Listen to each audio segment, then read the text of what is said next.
پەیامەکانی ڕەمەزان چین؟ پێم خۆشەوەمان هەڵوەستێکی جددی لەسەر بکەین. ڕەمەزان ئەگەر ئێستانە کە ببا ئینسانێک ببا بانکخوازێک قسەی کردبانە قەناعەت ومای ئەو قسەی پێدەگوتی. یەکەم شت ڕەمەزان پێی دەگوتین دەیگوت شەو نوێشکردن زۆر قڕس نییە. بۆ؟ چکە تو یەک مانگە تەراویحان دەکەی. بۆ یەک مانگ تەراویحت پێدەکرێن، بەڵام پاشەوەی کە من تەواو بووم واز لە شەو نوێژ دێنی خۆ شەو نوێژ و تەراویح یەک شتە. وانە؟ ئیشاڵڵا زۆر بەتان تەراویحان دەکەم. کەواتە با یەکەم پەیامی ڕەمەزانمان لە دڵ و دەرونی خۆماندا بنووسینەوە، ئەویش چ بێتن؟ لە دوای ڕەمەزان واز لە شەو نوێژ نەینین.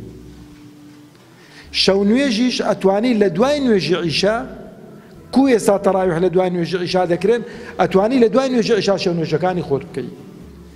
کەواتە ئەگەر هیچ ئەو دەرسەی لێ وەربگری دەرسێکی زۆر مهمە. دەرسی دووەم، ڕەمەزان بە زبانی حاڵ پێمان دەڵێ ئەتۆ تەمبەڵنی لە بەڕۆژووبووندا، ئەتۆ بەغیرەتی بە شەهامەتی. بۆ دەتوانین لە یەک مانگ خۆت بگریەوە بە ڕۆژووبی، بۆ ناتوانی کە من تەواو بووم دووشەم پێنجشەم ئەیام البیض سێزدە و چاردە و پازدە بە ڕۆژووبی دەتوانی بە ڕۆژووبی. هەمووتان خوێندەوارن. تەماشەکە گە بەس دووشەم و پێنجشەمان بە ڕۆژووبی ئەزانی چەند دەکاتن؟ 3 مانگ و قسوور دەکاتن بێزگە لە ڕەمەزان. خۆشبەختی بۆ ئەو کەسێک کە ئەها الدنیا مەزرعەت الآخرە، شتی چاک دەچەقێنی. پەیامی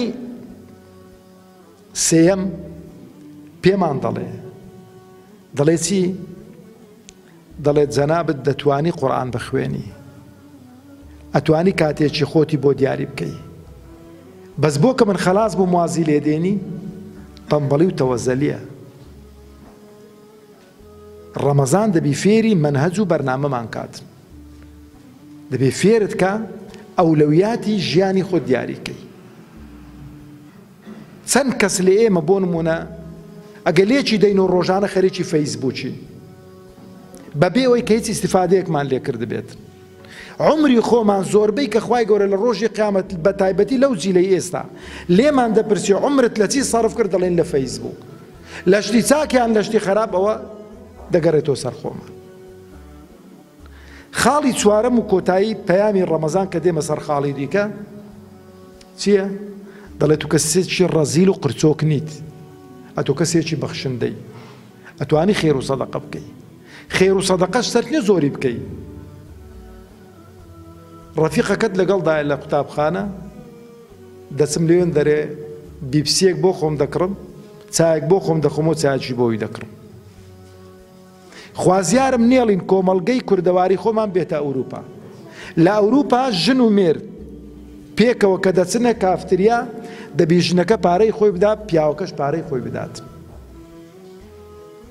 دۆست و ڕەفیقی گیانی بە گیانی پێکەوە کە دەچن هەمیان دەبی پارەی خۆیان بدات. ئەها لە کوردەواری خۆشمان ئێستانەکەن دێکشت فێر بۆ وێر نییە. ئەو وێر نییە یانی قەپاتکردنی دەرگەی خێر و سەدەقە و حەسەنات. بەڵام هەندێک شتی دیکە دروست دەبێت کە جێی دڵخۆشیە. لە هەندێک مەطعەم لە هەندێک چایخانە ئەمن دەچم نان دەخۆم پارەی نان خواردنی دوو کەسی دیکەش دەدەم، پارچەیەک لێرە هەڵدەواسم. ئەتۆی فەقیری ئەمنی فەقیرم دێم دەچمە و پارچەی لێ دەکەمەوە ڕاست تەسلیمی دەکەم و وەڕەقەیەکە کاکە هەنانم بدێ، پارەکە واصل کراوە. کەواتە دەتوانین بەخشەریش بین. ئەو پەیامانە لەبیر نەکەین. ڕەمەزان کە ڕۆی بڵێن ڕەمەزان بەڵێ ڕۆیشتووی، بەڵام ئەو عیبادەت و خواپەرستیانەی کە فێرت کردین وازی لێ ناینی، و ئینسانیش کە وازی لێ نەینا دەگاتە مەنزڵ و هەدەف.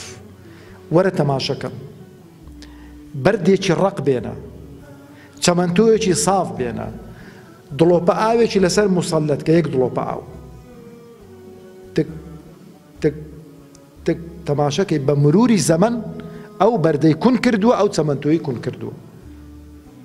لەبەرەوەش ئیبن حەجەر لە تەمەنی سەرووی 40 ساڵیەوە دەستی بە خوێندنی شەرعی کرد. بۆ دەستی بە خوێندنی شەرعی کرد چوو لە ئاشکەوتێک تەماشای کرد دڵۆپە ئاوێک بەردێکی گەورەی کون کردووە. یعنی سیانێک ئینسان بەردەوام بێ علومی شەرعی وەرگریان هەر علمێکی دیکە وەرگری هەوڵ بۆ هەر شتێکی بدا بەردەوام بێ بە مەنزڵ دەگات و هەدەفەکەی خۆی دەپێچیت.